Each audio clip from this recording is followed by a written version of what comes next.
Eric, so let's jump into it. So like, you're running a team in Cincinnati, you're doing business with your wife in Tampa.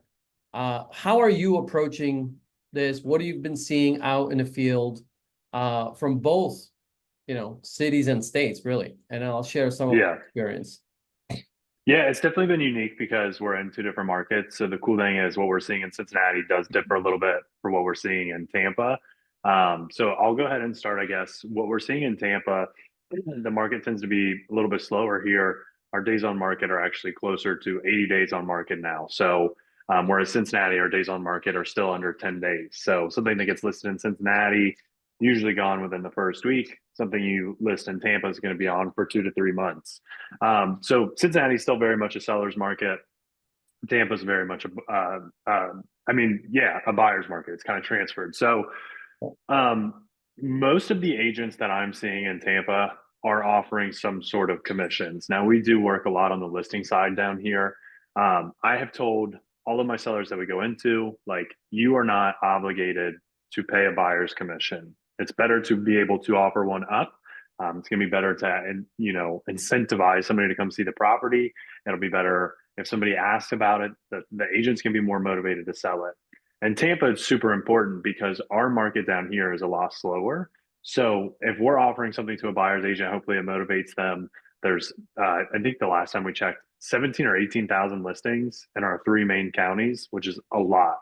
Cincinnati, there's 3,500. So huge difference there. On the buyer side, though, down here, we've been able to get 3% on almost all of our transactions. I will say, too, one of the funny things we've seen down here is even new builds. Ryan Homes, I'm trying to think of DR Horton. Horton. Yeah, yeah, Yeah. yeah. So they're all doing NAR. They're doing 6% commission for the buyer side. So Really? they're really trying to incentivize, like, hey, if you get this under contract in the next 2 weeks, you get a 6% commission. So we're really starting to see, as the market slows, sellers and owners of properties, it's better to incentivize the buyer and buyer's agent. In Cincinnati, it is still very much a seller's market. So we are starting to see this probably in the last month or so, where it is a little bit more common where agents are not offering a commission.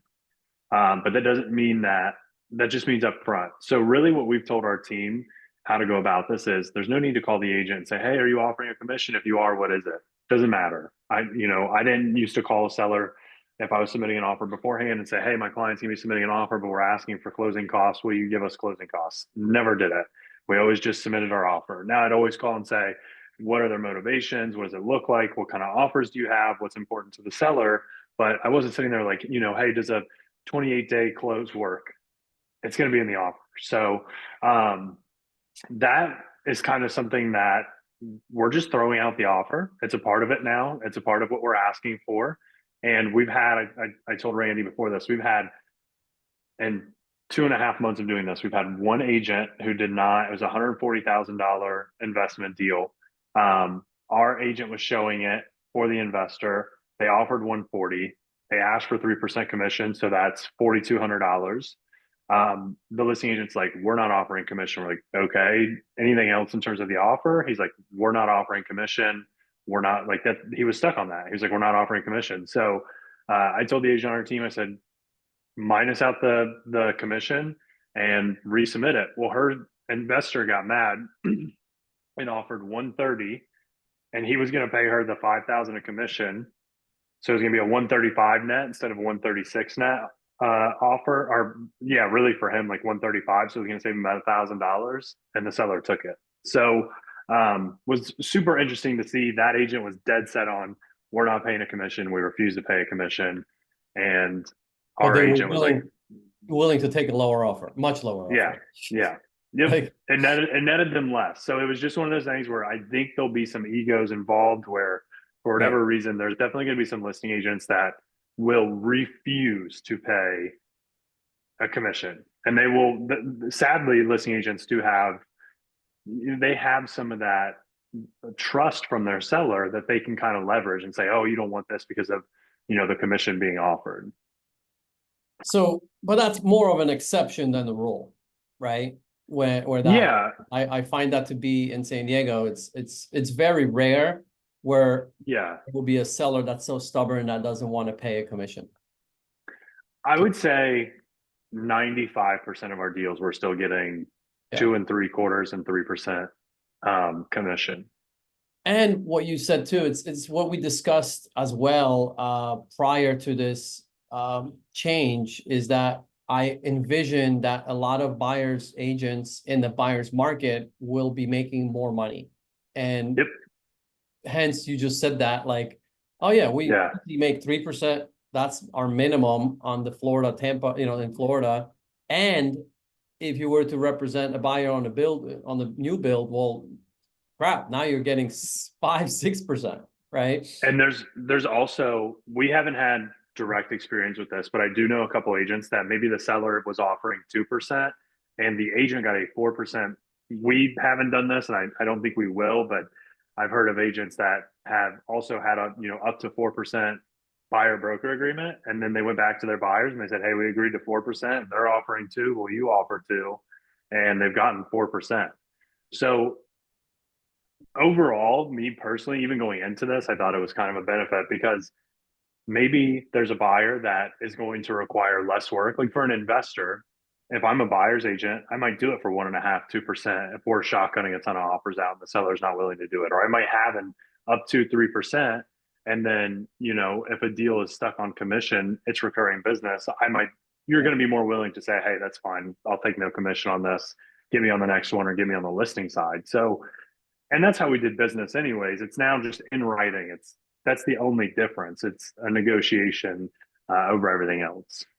And with investors, it's also not an issue. It's really no concern because investors are going to usually either have the cash for it or they're going to borrow Yeah. hard money and have gap funding from somewhere. And I actually confirmed this with my hard money lender in Southern California. I said, how are you treating a situation where a seller doesn't want to pay the buyer's agent, right? So it's an additional cost for the buyer on top of the purchase price of the rehab of the property they're buying as an investment. So now let's say, for easy math, let's say it's $200,000 that they're paying for this property that needs a ton of work. And they're paying an additional, let's say, 3%, another 6,000 on top of it to me for representing them. So really now the purchase price is 206,000, right? So I asked the hard money lender, like, how are you viewing the 6,000? Is it part of the purchase price, or is it a additional closing cost, right? Because that makes a little bit of a difference. Because if it's a part of a purchase price, then the hard money lender is going to lend 80% on the total of 206, right? If they said, no, we take the 200,000 and the 6,000 to the agent you're paying, that's a closing cost on the closing statement. That has to come out of your pocket or whatever you got to borrow money for, whatever you want to do. But we're only going to lend 80% on the 200.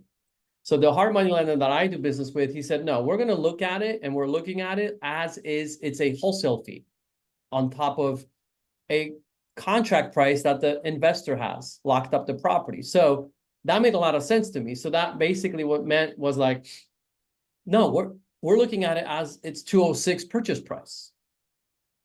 It's no different than you going to a wholesaler who says, hey, I'm asking 206,000 for this property, Mr. Rehabber. Oh, by the way, I have it locked up at 200 with the seller, and I'm making a $6,000 assignment fee, right? The hard money lender is going to look at it as a $206,000 purchase price, total. So they said they're looking at it the same exact way as a wholesale fee, saying like, nope, it's just an additional part of the purchase price, which is good. Again, not a deal breaker for most investors because it's not really going to make that big of a difference. But I think it's just good to know for you, if you're an investor listening to this, that's how probably most lenders are going to look at it. And if you're an agent working with investors, same thing. Educate your investors, just that's probably the way they're going to look at it, right? Most hard money lenders, it's just part of the purchase price. And ultimately, I agree with you. I think, as anything, right, a big change creates a lot of fear, which eventually dies down, which I feel like it has quite a bit. I feel like agents are no longer loud about this on social media anymore. It's become somewhat customary to just deal with the changes. And what I've experienced, it's exactly what we predicted, right? And I'm going to show you guys on a property that we listed. It was literally perfect timing in Southern California. The interest rates went down. Like, now they went up another 0.5%, but they were down about 1% from its peak of this year, right? That was about 3 weeks ago, right? Or maybe a little longer. But we listed this property and we underpriced the property on purpose, just so I get more eyeballs, right? I never like to list on the top of the value. So we got 8 offers. So you're looking at my offer summary sheet that we create for our seller clients, okay? So our sellers, if we get more than 2 offers, we create this Google Doc for them, okay? And it's just easy for our sellers to digest each offer and compare and contrast, right? So if we only get 2 offers, that's simple. We email them the offers and we just give them the highlights in an email. But when there is 3 and plus offers, it gets really confusing. So we never do that. We create this Google Doc. But what I want you to focus on is row number 12, why I highlighted it in red. We got 8 offers on this property. This was back in September, as you can see here on row 2. And all of them asked for a buyer's agent's commission to be paid by the seller. Not one did not ask for it, right? And only a couple checked if we're offering it. The rest did what Eric does. We're just going to submit our offer, assume that it's going to get paid by the seller, done, right? And because they knew they were competing against other offers that we got a lot of interest, many of them submitted it at 2%, as you can see. Majority, well, half submitted at 2%, 4 out of the 8, and the rest submitted at 2.5 and 3. And guess who ended up getting the property? One of the ones that basically asked for 2%. Ultimately, that wasn't just the only reason why our seller selected that. It was all based on the net and the strength of the buyer, right? So quite honestly, if the, column number 4 was stronger offer in terms and they got 2.5, we would not have countered it, right? But it's just good to see, and kind of what we discussed, like in a seller's market, where in this situation, we hit like this perfect spot in the market, right? It was a seller's market for this particular listing and in this area. And we shared everything, that we want to share with the agents calling. So to no surprise, many of them just came out of the gate with 2%. Didn't even do 2.5, which is kind of more of the standard in San Diego, right? So that was interesting. And then I was sharing with you guys the win with our client more recently, where we offered 1.1 on the 1.3 list price. We asked for 2.5%. We never asked if the seller is offering commission. We just submitted it and asked for it. We asked for 2.5, and they did counter us to 2%. So even though our offer was $200,000 less than list price, the seller still only countered us 0.5% less, right? So I feel that's kind of the sweet spot, even in the seller's market. I feel like the 2% is probably where most will land. But in the buyer's market, it's going to probably be more like what Eric is experiencing, or not will be, is 3% and higher, right? And it's very easy to talk to our investor clients, especially using these forms, even when you initially meet them for the first time. So like EXP gave us the single property buyer broker representation agreement. I know most brokerages have something, or their state provides these, right? The Association of Realtors. in your state will provide something similar.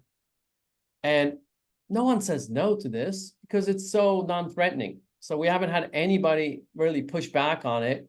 So the way we are approaching it is the way we discussed about it. If we don't have a deep relationship with someone, and we got the lead referred to us, by a bank, by a friend or whatever, we usually will start with this and no one will push back because it's per property.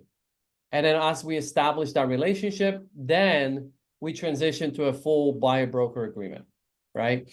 And for this property, for our client, we had a 2.5% buyer broker agreement signed, okay? But when we got this counter down to 2%, we told our seller, we told our client, like, look, man, like, you're a repeat client, like, we're not gonna make you pay the 0.5%, right? So we basically just created an addendum and lowered the 2.5% to 2% as a buyer broker agreement between us and the buyer. And that's it. We got the 2% covered. We chose not to ask our client to cover the difference, right?